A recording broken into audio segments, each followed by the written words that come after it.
Aqueles que nos visitam, nós temos feito a exposição da primeira carta aos Coríntios pela manhã e o primeiro livro dos Reis à noite. E nós estamos na primeira carta aos Coríntios, no capítulo 3. Então hoje, 1 Coríntios 3, de 1 a 9. Esse é o texto que eu lerei, acompanhe com os olhos e o coração. A palavra de Deus diz assim: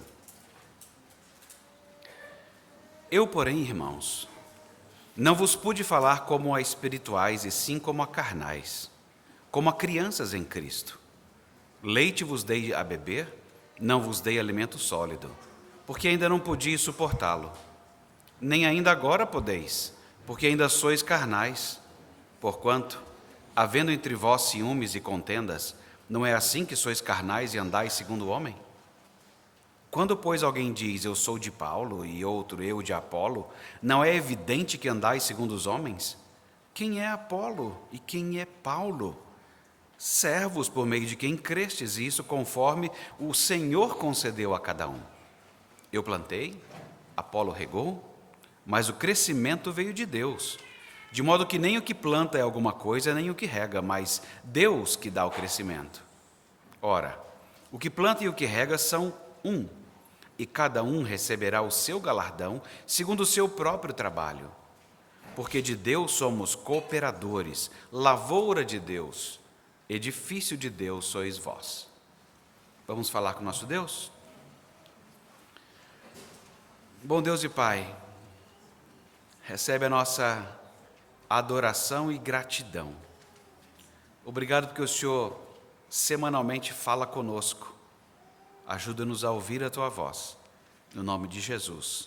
Amém. Um rascunho bem pequeno. Eu acho que no ambiente de trabalho devia haver menos perseguição, entendeu?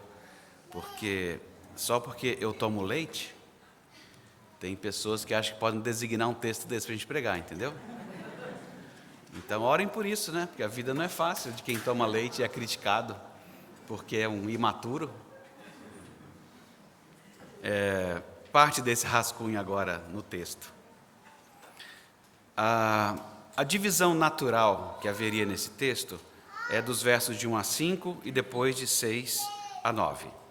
Por quê? De 1 a 5 é um mesmo assunto, fazendo a distinção do que é espiritual do que não é e dando exemplos sobre isso. É o que você tem de 1 a 5. E depois de 6 a 9, você tem aí Deus, Deus, Deus o tempo todo. Então, é um reforço para dizer, olha, não é aquilo, mas é isto. Então, esse sermão da vida sob a influência do leite, a vida sob a influência do leite vai tratar sobre isso, desses dois aspectos. Ou seja, o foco não está na carne, o foco está em Deus. Tá bom? Esse é só um rascunho e foi a partir daqui que veio o sermão. Tá bom? Texto difícil.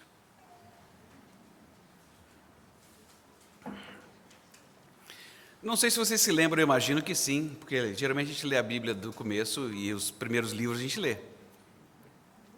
Os personagens bíblicos, Isaac e Eli, eles não enxergavam bem, lembram-se disso? Eles não enxergavam bem. Em parte, sim, tinha a ver com um problema nos olhos, mas em parte tinha a ver com que eles não queriam enxergar por ter o foco na coisa errada. Um, com o foco nos seus apetites, ele não conseguia ver. O outro, com o foco em honrar mais seus filhos do que a Deus, ele também não enxergava. Essa combinação córnea, cristalino, pupila, pode até deixar de funcionar bem, como aconteceu com Isaac e Eli. Entretanto, ainda assim é possível falar de foco. É possível que uma pessoa deficiente visual, mesmo sem voltar a ver, ela consiga dizer, eu era cego e agora eu vejo. Havia pelo menos assim, na igreja de onde a Beth veio, lá em Santo André, havia um senhor cego, e ele sempre falava esse versículo. E quando você é criança, você fica, como pode isso? Ele era cego e agora via. Porque esse enxergar não depende exatamente dessa conjunção córnea, cristalino, pupila. Mas esse assunto envolvendo os olhos e foco, ele é tão interessante. Por intermédio da pupila, por exemplo, pode-se dizer muita coisa de uma pessoa. Elas podem mostrar a saúde, os interesses, podem mostrar o amor, pode mostrar o que passa no coração.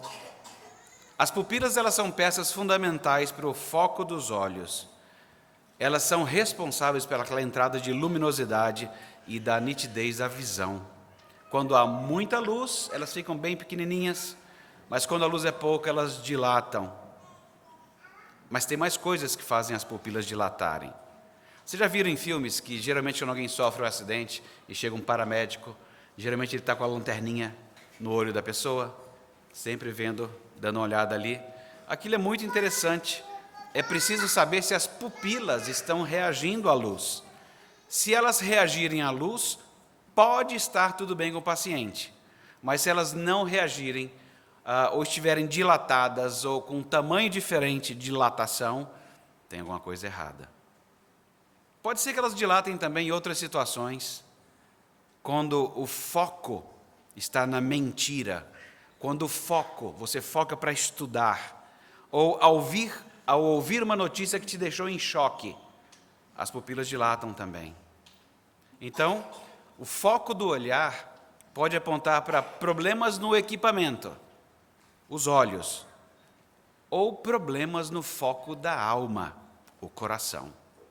O foco pode ser um problema de saúde ou uma inclinação do coração.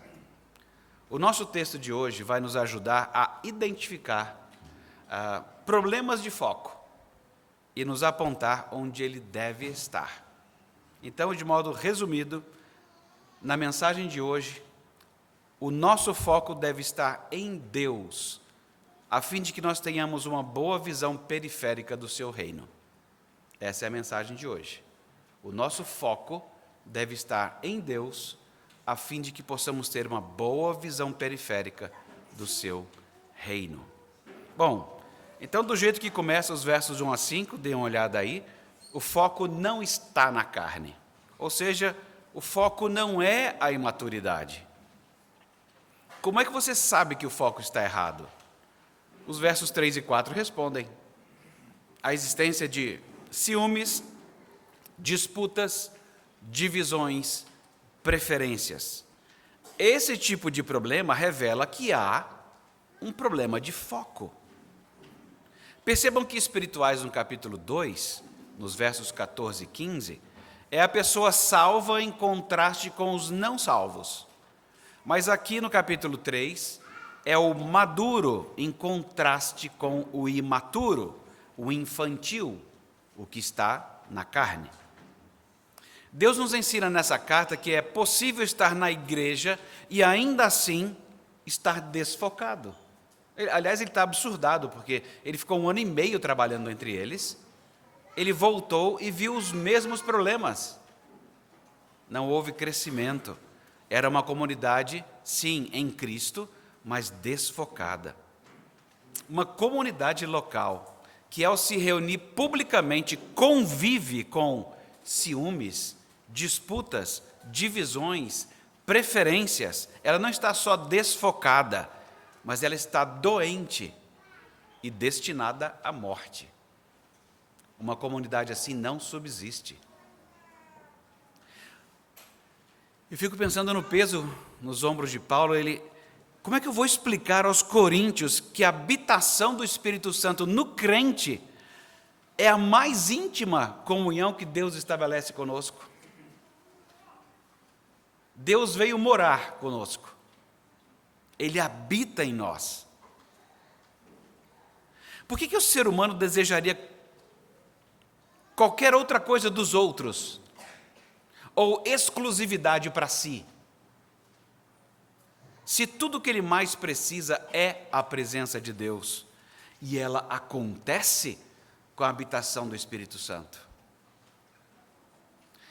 Você sabe que quanto mais verdadeiro você for, quanto mais fiel você for, quanto mais justo você for, mais abalado você fica quanto à mentira, à infidelidade e quando a injustiça bate à porta. Quanto mais você se esmera nessas áreas, mais você se torna intolerante quanto a elas. E você pode encontrar há famílias e famílias marcadas por algum bordão. Tem sempre alguma frase típica: eu tolero tudo, menos a mentira. Aí você fala,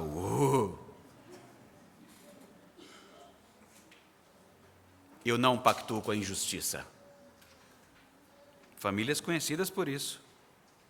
Já sabe, houve infidelidade, não tem perdão. Tem coisa até antibíblica, entendeu? Mas é a frase da família. Se acontecer isso, acabou tudo.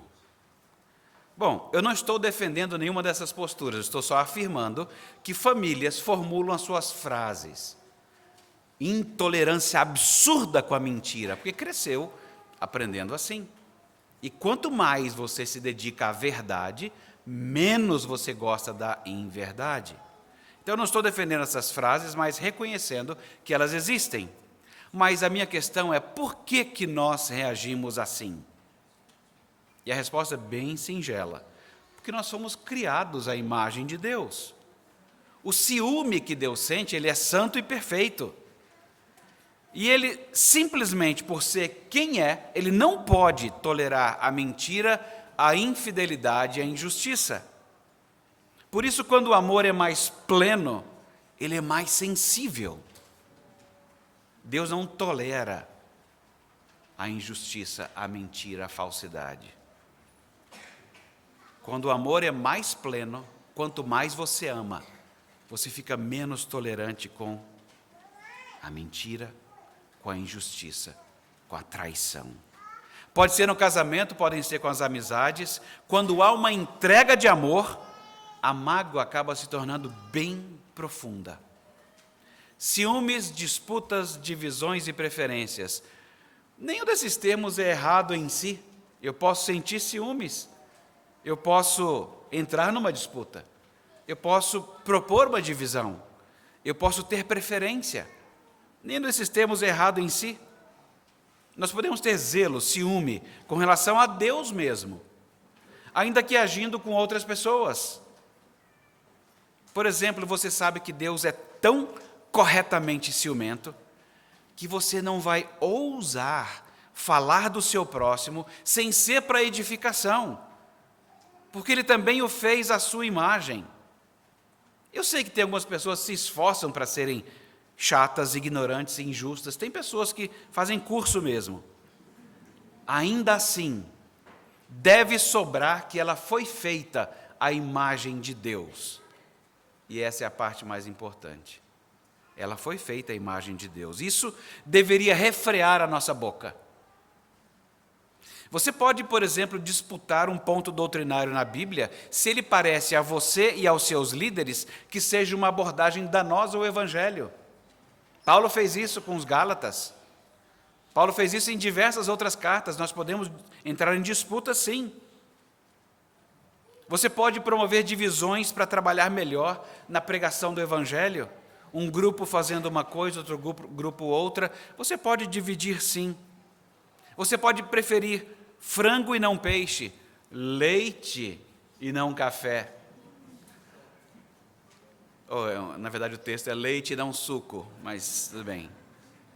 Uma pregação mais desafiadora, uma mais informativa. Você pode ter preferências. Você pode preferir receber pessoas e nem sonhar em querer pregar ou lecionar. Mas quando a preferência ela divide e separa, algo errado está acontecendo. Não é o Espírito de Deus agindo. Porque toda divisão que o Espírito Santo promove, ela soma. Fala assim, que matemática é essa? A do Espírito Santo. Quando ele divide, ele soma. Quando ele divide, ele multiplica. Tem uma peça de Shakespeare chamada Otelo. Talvez alguns tenham lido, talvez outros nunca tenham ouvido falar de Otelo, mas não importa. É uma peça que lida exatamente com essas coisas. Ciúmes, disputas, divisões, preferências. Shakespeare ele retrata o que você e eu vemos em diversos lugares, que são pessoas achando que deveriam ter recebido uma promoção e não receberam. Gente mais antiga num setor, vendo alguém ser promovido mais novo porque conhece alguém. Fofocas feitas para que pessoas odeiem outras pessoas. Fofocas feitas para alcançar um cargo ou posição. Fofocas feitas para deixar outros em situação pública de vergonha. Fofocas insinuando traição no casamento. Fofocas para aumentar a temperatura de uma raiva já existente. E, finalmente, o que sobra é a raiva e a morte. De raiva e ciúme, Otelo mata Desdémona. E depois ele fica sabendo que não era verdade, mas a morte já tinha acontecido. O que Shakespeare sabia no século XVII já havia sido ensinado no século IX e X a.C., em Provérbios, quando o homem de Deus escreve: o homem perverso espalha contendas, e o difamador separa os maiores amigos. Isso também está sendo ensinado por Paulo nesta carta. Ciúmes, disputas, divisões e preferências, elas são atitudes carnais, infantis, imaturas, e que produzem somente morte. Morte de si mesmo por se distanciar de Deus nesse assunto, e morte dos outros, de outros casamentos, de outros relacionamentos. Se você tiver a curiosidade de ler Otelo, você vai ver que a fofoca, a calúnia e a insinuação deveria ser visto pelos crentes como grandes venenos a serem evitados, porque são atitudes que desfocam o coração. Vocês perceberam que o título é uma provocação, não é? Não ao meu chefe, não é uma provocação a ele, é provocação a nós. Vocês sabem que o agente da lei, ele possui mecanismo para saber se você está dirigindo sob a influência de alguma coisa. E Paulo usou o leite para referir-se à infantilidade, à imaturidade do comportamento deles. Fica parecendo que a culpa é do leite, não é? Mas não, o leite não é o vilão nessa história. O texto que nós usamos na liturgia, de Isaías 55, inclui o comprar leite e vinho. Meu Deus, obrigado. O Senhor deixou por escrito. Mas, se um adulto se relaciona com o leite como se fosse um bebê, crianças, não ia ser estranho? Um adulto com uma madeirinha assim, ó, escondido. Porque geralmente tem que ser escondido. Você sabe que é errado? Você não viu assim, alguém desafiando todo mundo com uma madeirinha assim, no culto? Seria muito estranho, não é? Seria bem estranho.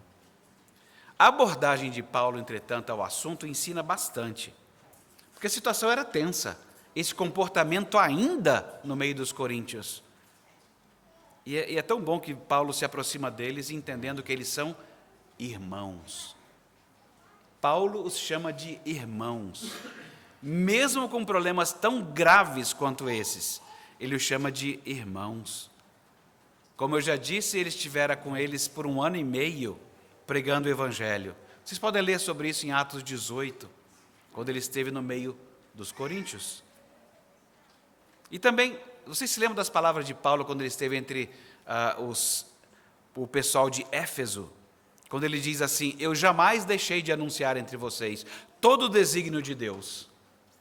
Ele fala, rapaz, ou seja, em qualquer comunidade que Paulo andou, em qualquer comunidade que qualquer líder caminhar, o que se espera é que todo o plano de Deus seja anunciado. Há mais, além de dizer às pessoas que elas precisam de salvação, que elas precisam de Cristo. Se você não der continuidade em mostrar o restante do plano de Deus, nós teremos as pessoas indagando assim: tá bom, eu acreditei em Jesus, e agora? O que eu faço? como é que essa fé que eu tenho agora em Jesus Cristo impacta esse modo de acreditar que existiu um mundo bom que eu não conheci? Como é que essa fé mostra que esse mundo está quebrado e precisa de restauração? Como é que a minha nova fé, com essa fé que acredita na restauração final de todas as coisas, como é que ela molda a minha vida hoje? Tem tanta coisa para ser conversada.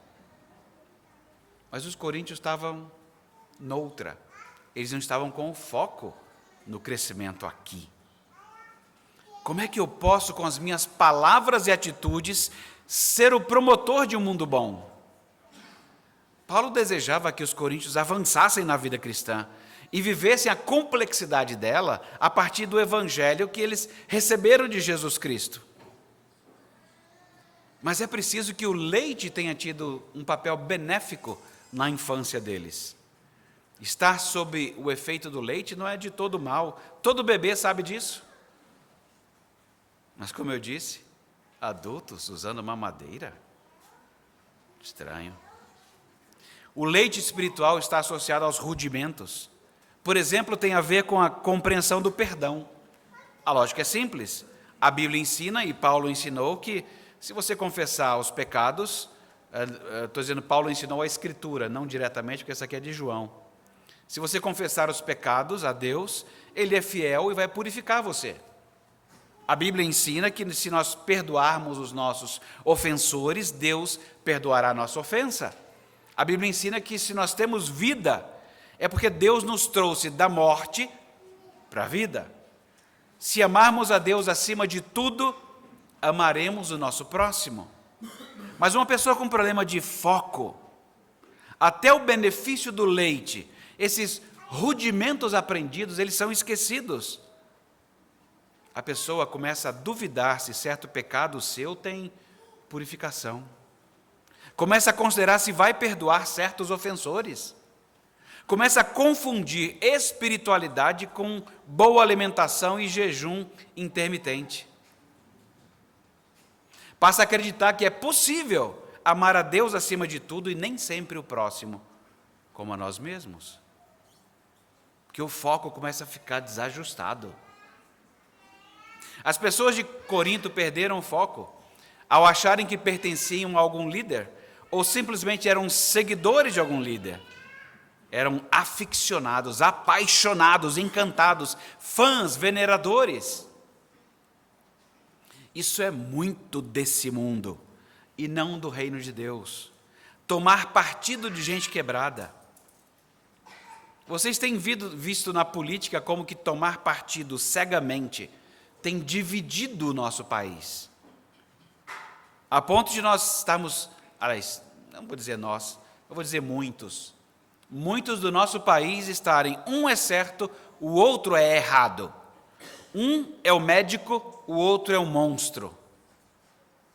O esforço que cada lado faz para manchar a imagem, mesmo à custa de mentiras, parece ser justificado, desde que as pessoas tomem o mesmo lado que eu. Esse é um espírito que a gente vê lá fora, mas esse espírito na igreja mostra que há um problema de foco. Se você age dessa forma, o foco está na carne. O foco não está em Deus. As pessoas estavam agindo assim na igreja de Corinto. Eles tinham uma visão bem elevada de si mesmos, mas o juízo de Paulo ele é bem severo. O apóstolo não só os chamou de irmãos, mas reconheceu que a igreja de Corinto era uma igreja autêntica. Não daria para falar ainda, é uma falsa igreja. Acho que eu teria dito, entendeu? Da minha pressa, acho que eu teria dito alguma coisa assim. Mas ele não chamou de uma igreja inautêntica.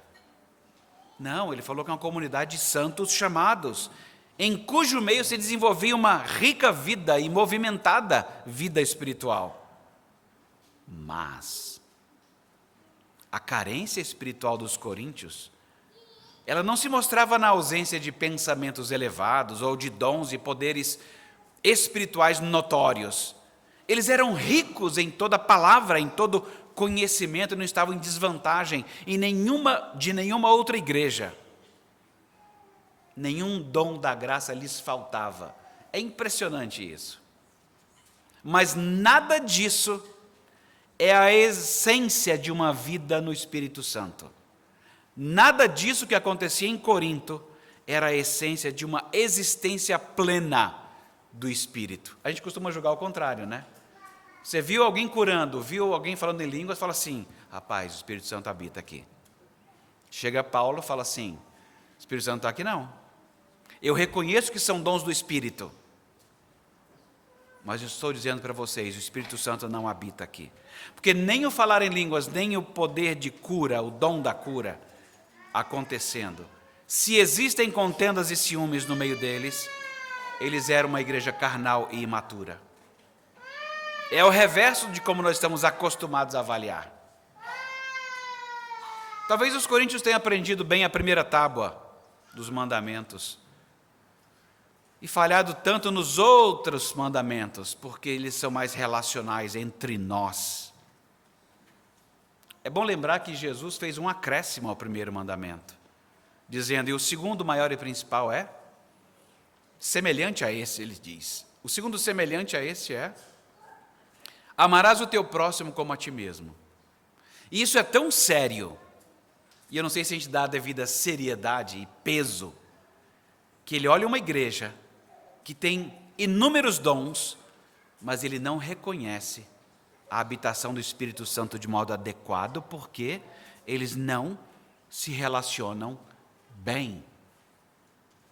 Ou seja, ciúme e discórdias na igreja não são coisas insignificantes comparadas às grandes maravilhas como falar em línguas e outros dons espirituais, porque se tornam condenação para a igreja, a despeito de sua efusiva vida espiritual. Na verdade, eram imaturos. Como é que é séria essa questão do convívio fraterno? Eu não sei se nós damos exatamente o peso para isso,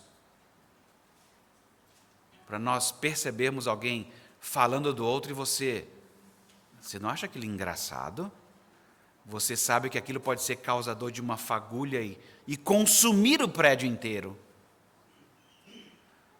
Apesar de toda a aparente sublimidade e magnitude da vida eclesial dos coríntios, eles de fato eram meramente humanos, como se não estivessem vestidos de Cristo.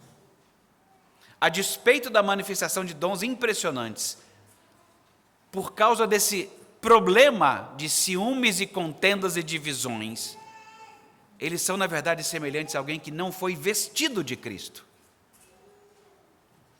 E ele vai dizer, gente, nós somos apenas servos. E o servo nunca deve ser idolatrado, sabe, amado, admirado excessivamente. Se alguém aceitar o papel de ídolo, você já sabe que este se torna instrumento para fragmentar a obra de Deus e não de fazê-la crescer. Mas se o foco não está nos ciúmes e nas disputas e divisões e preferências, onde o foco deve estar? Simples. O foco deve estar em Deus. O alvo é Deus. Paulo ele poderia até ter ouvido com satisfação a declaração de alguns dizendo, eu sou de Paulo. Ah, gente, que isso? Menos. Né? Que isso? Eu estou aqui só, glória a Deus, entendeu? Glória seja nosso Senhor. Mas lá dentro o povo sabe. O povo sabe. Ou talvez um ciúme doentio de Apolo. Esse miserável do meu lado aqui. Uma parte da igreja quer falar com ele, gosta de ouvi-lo. Já sei, não vou chamar esse cara para pastor auxiliar no que vem. Fora, rua! É o meu nome. Eu estou me desgastando aqui. Bom, enfim, vocês conhecem a história. Segundo o nosso texto, segundo a Escritura, o Espírito Santo e a mente de Cristo é que dão uma visão focada diferente. Deus confere foco, o Espírito Santo confere foco, Cristo é o ponto focal. Calvino, comentando esse texto, ele diz que na obra de Deus que nós estamos empregados. É a Ele que dedicamos nossos trabalhos. Portanto, Ele é fiel e justo e Ele não nos desapontará com a recompensa. Embora Deus pudesse realizar o trabalho inteiramente sozinho, Ele nos chama, insignificantes mortais, para sermos seus ajudantes e nos usa como instrumentos. Coisa boa, né? Paulo e Apolo, eles não são senhores a quem as pessoas pertencem. A gente costuma dizer isso, né? Eu sou lá da igreja do Emílio. Você já ouviu o sou lá da igreja do Marcel? Porque ele é mais importante. Por isso que a gente não ouviu. Eu acho que a gente devia ter ciúme e produzir uma certa divisão aqui no corpo. O que você acha? Esse é o caminho de morte. Esse é um caminho que mata a igreja. De vez em quando a gente se esbarra por treinar pastores no Brasil inteiro. Você se esbarra, tem pastores que ficam mais carismáticos do que outros. Se os pastores acreditarem que é por causa deles mesmos, lascou-se o mundo, e nós também, porque alguém assim fragmenta a igreja. Mas quando você, crente, reconhece que Deus deu carismas maiores para umas pessoas, eu não estou usando carisma agora tecnicamente na Bíblia, carisma popularmente, como a gente chama. Deus deu mais carisma para algumas pessoas do que para outras. Ou você reconhece isso, ou você morre. E carisma não se imita, não se transfere. Deus deu, ponto. E fiquemos felizes, porque muito da obra de Deus tem sido levada através do carisma de algumas pessoas. E tem outros que jamais serão lembrados o nome, nunca serão chamados para serem palestrantes de um congresso, jamais. E, no entanto, eles têm feito um excelente trabalho local nas suas igrejas, lá no Cafundó de não sei aonde, que ninguém nunca vai ouvir falar deles. Mas eles têm a mesma importância. Eles apontam para o mesmo Cristo. Então, Paulo e Apolo são servos. E até esse serviço, eles não desempenham por si mesmos, sendo completamente dependentes das dádivas do Senhor, que é quem dá o crescimento. Eles realizaram o que realizaram conforme Deus deu para cada um. De vez em quando Deus dá um talento para uma pessoa, de vez em quando 10. Às vezes a gente prefere criticar, falar assim, que droga! Por que aquele cara recebeu 10? E eu aqui com meu 1. Uai, trabalha o seu 1. Porque às vezes você gasta tanto tempo reclamando, que você fica com o seu 1 enterrado. O foco é Deus. Ele é a fonte e Ele é o sustentador de toda e qualquer realização. Desejar apenas ser servo constitui o contraste completo com essa maneira de ser mero humano, dessa pessoa carnal e imatura. É essa a mente de Cristo que já foi pregada aqui, no capítulo 2. A mente daquele que não veio para ser servido, mas veio para servir e entregar a sua vida em resgate de muitos. Como esse é o nosso espelho, é só isso que nós fazemos. E o nosso foco está nele. Vamos agradecer a Deus por isso? Bom Deus e Pai, recebe a nossa gratidão e adoração. Porque primeiro nós sabemos que o Senhor nos chamou a todos. Segundo, nós sabemos que o Senhor distribuiu dons como o Senhor quis, na intensidade que o Senhor quis. Guarda o nosso coração, Senhor, dessas fofocas, dessas disputas, discórdias, difamações que matam a comunidade local e matam a nós mesmos. Perdoa o nosso pecado, Senhor, como comunidade, quando fizemos isso. E resgata-nos, Senhor, e conduz-nos no serviço. Não nos deixe, Senhor, tranquilos enquanto nós não estivermos servindo. Nós somos chamados para isso. Ajusta, Senhor, nessa comunidade, cada um de nós em algum serviço, a fim de que o Teu nome seja bendito e louvado. Recebe a nossa adoração nisso, Senhor. Nós oramos agradecidos no nome de Jesus. Amém. Vamos cantar ao Senhor.